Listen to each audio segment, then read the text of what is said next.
language and culture. Risa was a nickname of Marissa's that in Spanish means laughter and chuckle. As you know, Marissa's smile and laughter were contagious, and so the name resonated with our family. In creating the Risa Fund, we wanted a mission that was in line with Marissa's values that perhaps in some small way would make the world a better place. Marissa was concerned with underserved communities, whether in El Salvador, Rhode Island, or DC. As you know, aside from her family, which was her #1 priority, she was passionate about tennis. Marissa found peace and enjoyment on the tennis court, whether it was 16th Street, Shreveport, Louisiana, Argentina, or Providence. She always felt at home on the court and saw tennis as a vehicle for developing a strong work ethic and respect for others. Marissa also loved to draw. I can hardly remember a time when Marissa wasn't drawing, whether on a napkin, a scrap of paper, or in a sketchbook. We decided that the fund will reflect Marissa's passions and focus on sports, the arts, and emotional well-being. I'm proud to announce that the Risa Fund has identified our first 3 grantees: the Washington Tennis and Education Foundation, Sitar Art Center, and the ARC.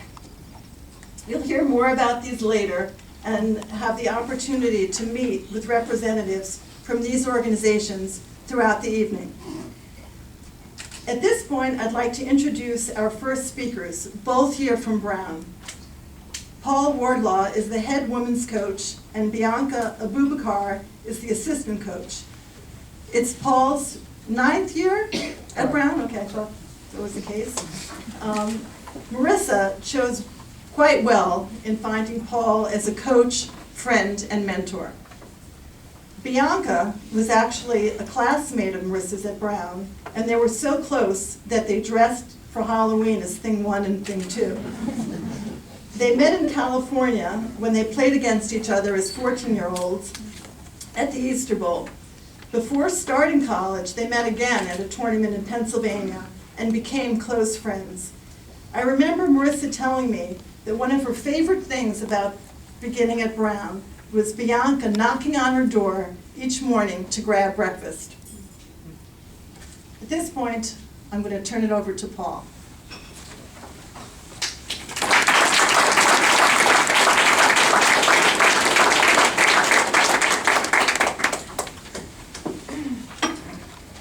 Thanks, Gail, Bert, Ariel, Sophie. Tennis has always been a big part of the Schoenfeld family, and not just for Marissa. And you know, over the years, I've seen Gail at a number of tournaments, and with Sophie and with Marissa, obviously, when we were recruiting. And you would always see Bert kind of in the background hiding behind a tree.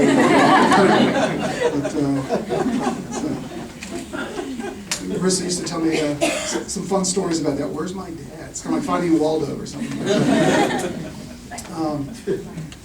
We have a number of Brown players here that played with Marissa. In fact, we have Marissa came in the fall of 2007 to Brown, and we have her whole class here, which is.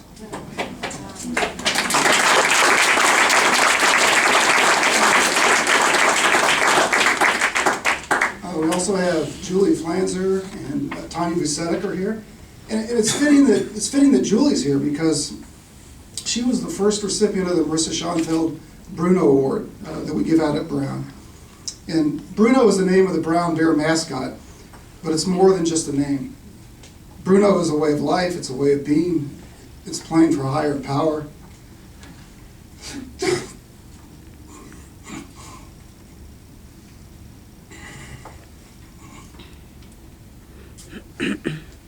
It's about digging deeper, it's about playing harder, better than you think is possible. Naming our Bruno Award after Marissa was a no-brainer. She embodied the Bruno ideal mentally, emotionally, and physically. And when I think of Marissa, and I think about her tennis, I just wrote down a list of characteristics and things that came to mind. First, effort and attitude. You always got 100% effort. Tremendous attitude. And I worked with a guy who's a doctor, he just retired, that never played tennis. and I was teaching him lessons, and he would come to our Brown matches, and the player he always wanted to watch was Marisa. And there's a 70-year-old guy, and I'm like, Frank, what are you doing? Why are you watching Marisa all the time? He said, I love watching Marisa. He loves her attitude and her effort. Marisa was a tremendous competitor. If you've ever had a chance to see her play, just unbelievable. The Dartmouth coach, Bob Dallas, told me after the first year we played him, we will never beat Risa Schoenfeld. And ironically, her last college match as a Brown Bear, she beat a Dartmouth player. So came to pass.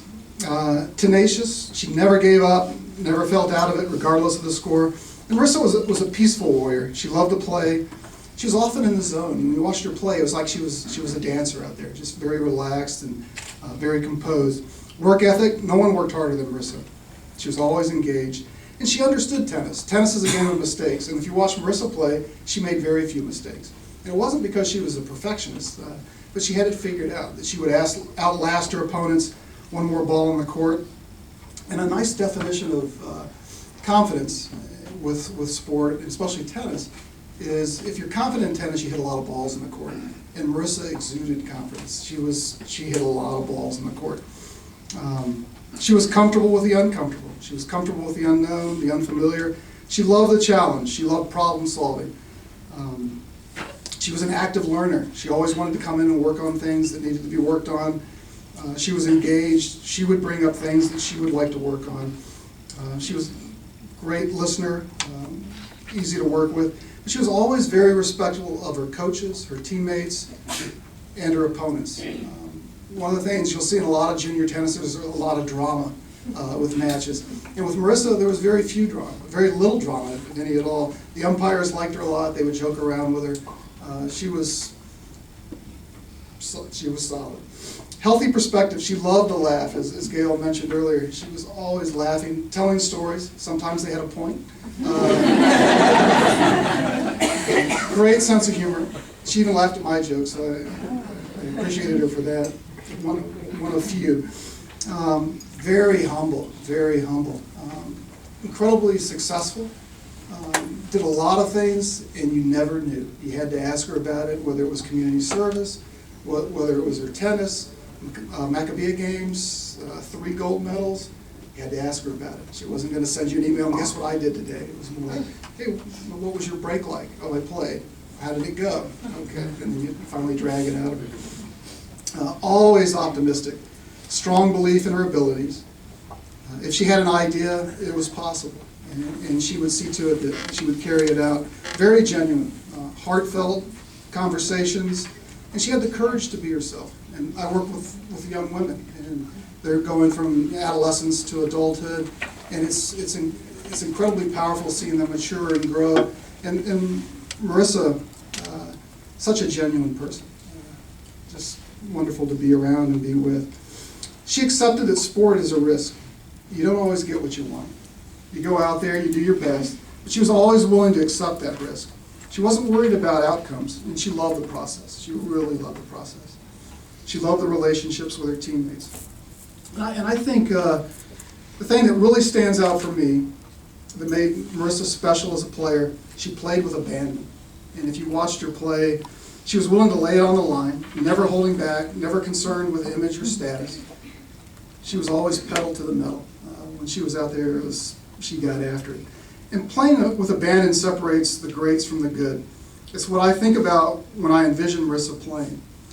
And she played with abandon. Marisa's last season in the Ivies, she was 5-1. And 2 of those victories came against blue chip players from Princeton and Harvard, players that were top 15 in their recruiting classes. Marisa wore them out mentally and physically. She hit balls out of their strike zones with topspin above the shoulder or sliced below the knees. The first sets were always tight, and then they waved the white flag and surrender in the second set. It was David versus Goliath, these big games with powerful weapons against Marisa's high-arcing money ball shots. Balls in the court over and over, great defensive gets in the corners. Subtle lobs just out of their reach. A blue chipper's nightmare. Marisa was a warrior. Marisa was a warrior in her last collegiate season. She was Bruno. She really was Bruno.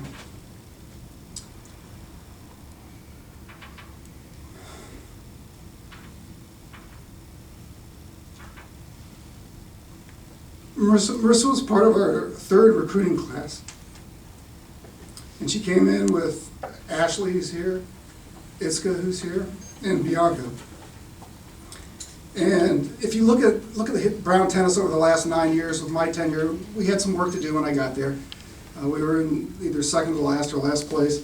And with this class, Marissa's class, when they came in, those 4 years were some of the best 4 years over the last 9 years. In terms of results, but also just in terms of character.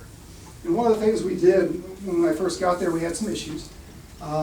Really focused on recruiting kids with character, and it turned the place around. And it made it a welcoming and a positive environment. They were great recruiters. And you could just feel the energy, the positive energy, and the strong relationships with the players.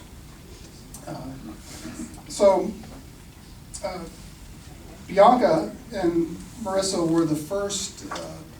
The big thing in the fall is to qualify for regionals.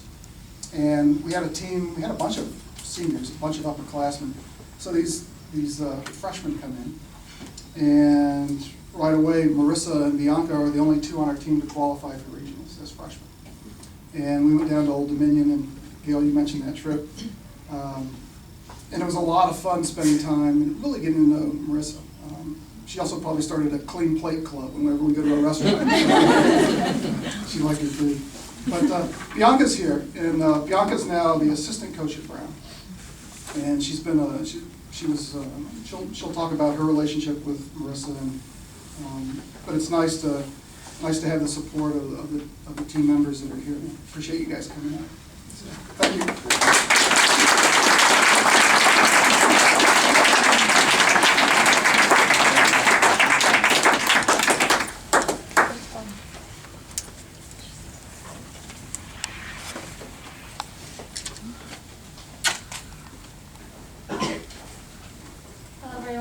I'd like to thank you all for coming out to support Marissa and the Schoenfeld family.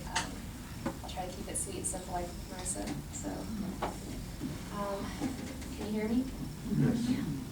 The human experience is a collective experience. So much of how we live our respective lives is based on previous personal experiences or what we have learned from others.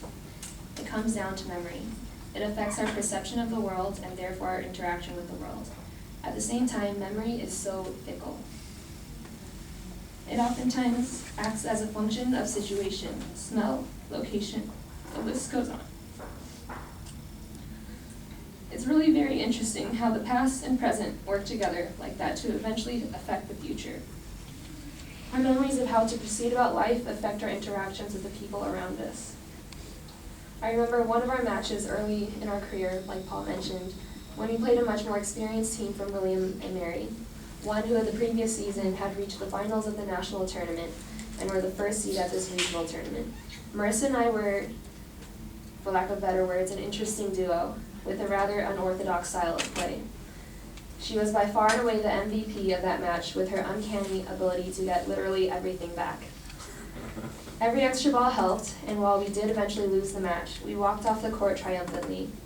We had learned that we were a worthy team, but most importantly, we knew we had a companionship that shared an unbridled joy from competing together as friends. I remember Marissa's laugh, her different smiles, and her distinct split-step hop and grunt on court. I remember the two of us coordinating outfits for practice, and us headbanging in time tonight at the Roxbury. And I remember painting her nails as her little Asian beautician in my dorm.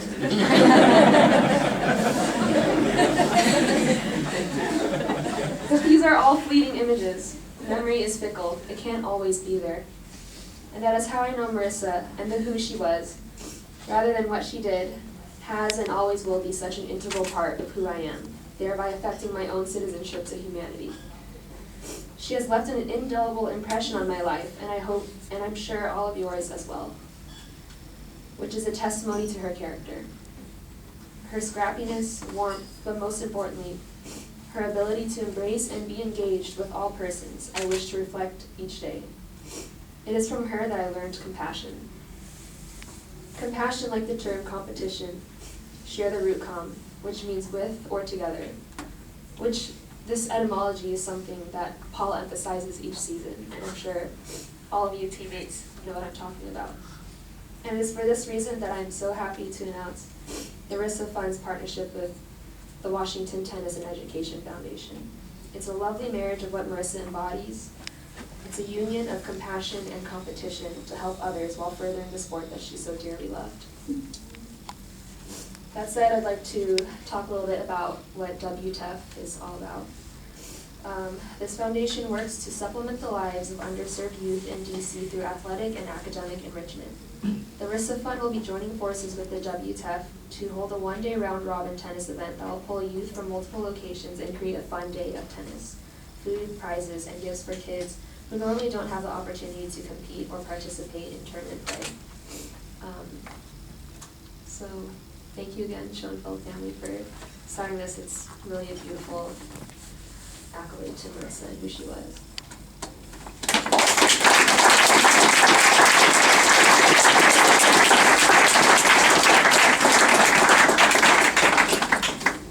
Oh yeah, and now I'd like to introduce Deirdre Saunder, the visual arts teacher at Murray, and a very talented artist in her own respect.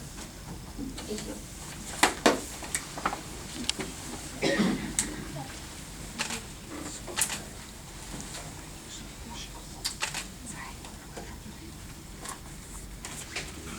Hello, everybody. Delbert, Ariel, and Sophie. Thank you so much for inviting me today and to be a part of this beautiful tribute to Marisa and in the launching of the Risa Fund. And this is such a beautiful place to do it in and a special place for Marisa. I think this is just a really great honor for me to be here and to talk a little bit about Marisa. Also, I want to take the opportunity to congratulate the first recipients of the Risa Fund Awards. And one of them is the Siddar Arts Center, and I'm just going to read you a little bit about them.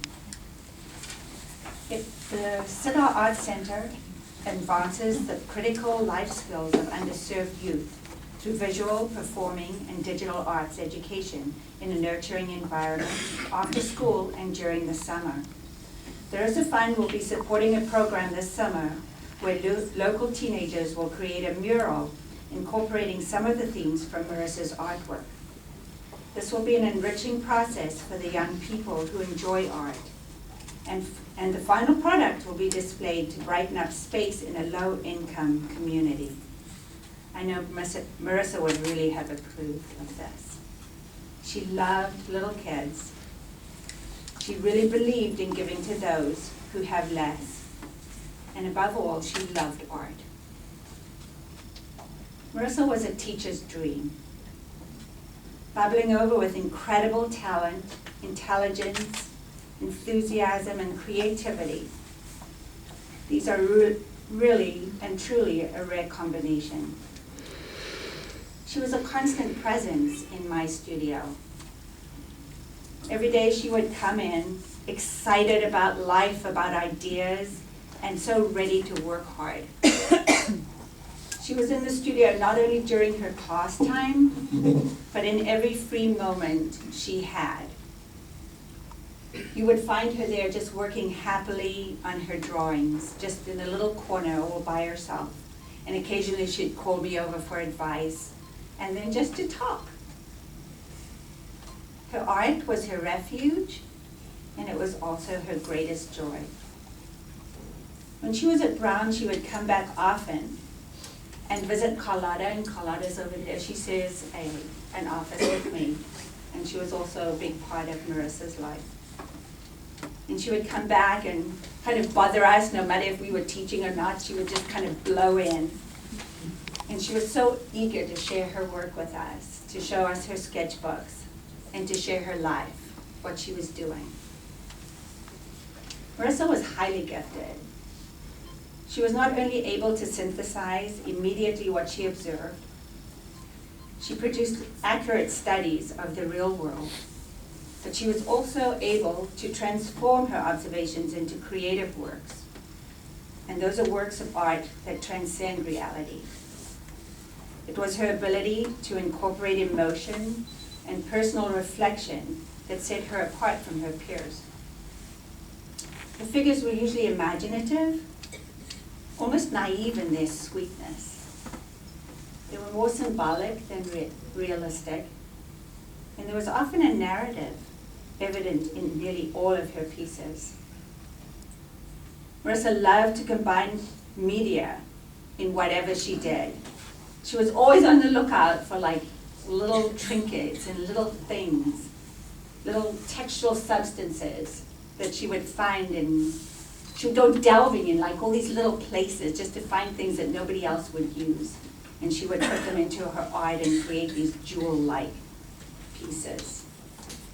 Several pieces of her art are on display here today. I think there are 3 pieces upstairs and a piece over here.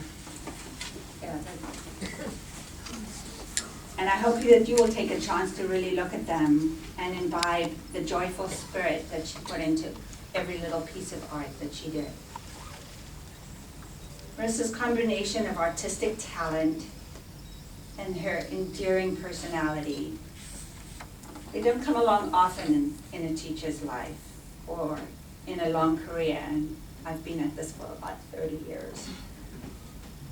And I just feel so blessed to have known her and been a little part of her life.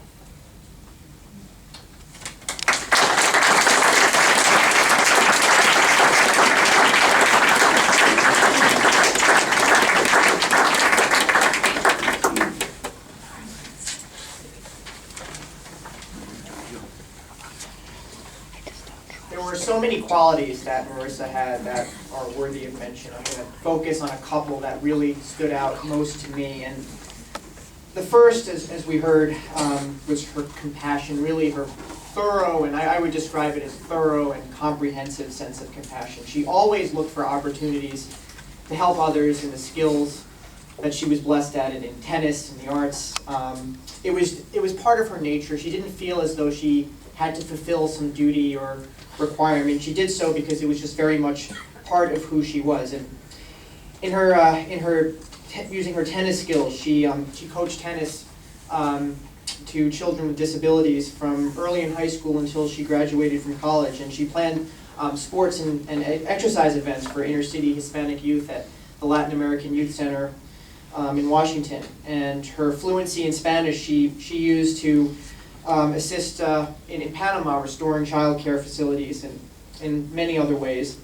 And her incredible academic abilities as well. She did a host of tutoring and mentoring services for students from underprivileged backgrounds. But I also think that Marissa's compassion was displayed in more general ways than these particular skills. We saw it on a day-to-day basis in her interaction with friends, family, and her community. Marissa was always available to lend a helping hand to anyone, and people often came to her because you knew that when you were speaking to Marissa, you would be getting her best effort and undivided attention. I certainly consulted Marissa for a variety of reasons, and I remember on one occasion she was telling me about a friend of hers who had been going through some difficult times and who she was helping, and as she was telling the story, you could see the look of pain on her face as though she were experiencing her friend's difficulties herself, and that's really the hallmark of a compassionate person. Another quality that Marissa had, and that I think really complemented her compassion very well, was her diligence. And by that I mean her tendency or her knack to really dig beneath the surface and figure out how things worked and why they worked. She had a very analytical mind. And that explains so much of the success that she had in tennis, art, academics, and language. But as with her compassion, her diligence was really displayed on a more day-to-day level. She had an incredible sense of humor, as we heard from Paul, really just a sophisticated wit that I think was really based on a keen observation of the world around her. And when friends came to her for advice, I say that her compassion sort of melded or went very well with her diligence, because you knew you would be getting not just her best effort, but you'd be getting logical outcomes that were really based upon her sharp mind. Just to give a couple of examples of personal anecdotes, I went to her once and was talking about where I thought I might want to work or what one should look for in a job. And, we had been going back and forth for a while and discussing the various factors. And at the end of the discussion, she said, "I want to see you do something that puts a spring in your step." And I think that really captured exactly what I was trying to say and what I was looking for. And I think that just goes to show that she had a way of really putting things, your preferences, better than you were able to. Another anecdote, I was talking to her once about a paper that I was writing for one of my classes on strategies to promote the employment of people with disabilities. And it wasn't a subject that she had particular experience with. But as we were discussing it, it was clear that she was grappling with the issue, and she was asking me the sort of questions that you would expect to hear from someone who had studied the material for a long period of time, and certainly helped shape my own understanding of the subject. And that's really another point about Marisa. She wasn't someone who would be easily captured or captivated by catchy slogans or compassionate sounding ideas. She wanted to know if they would work and how they would work. And that's why I think the fund is such an appropriate way to honor Marisa's legacy, because not only are all of these ideas that we heard about today compassionate ones, but if you dig beneath the surface, you see that they actually work. We know that engaging children in activities that they enjoy and combining that with their education boosts educational outcomes and a host of other outcomes, whether it's in tennis or the arts. And we know that early access to mental health intervention is critical for long-term success. And in fact, especially in impoverished communities, much of poverty can be explained by inadequate access to health care in general and mental health care in particular. And that's why the ARC and what the grantees are intending to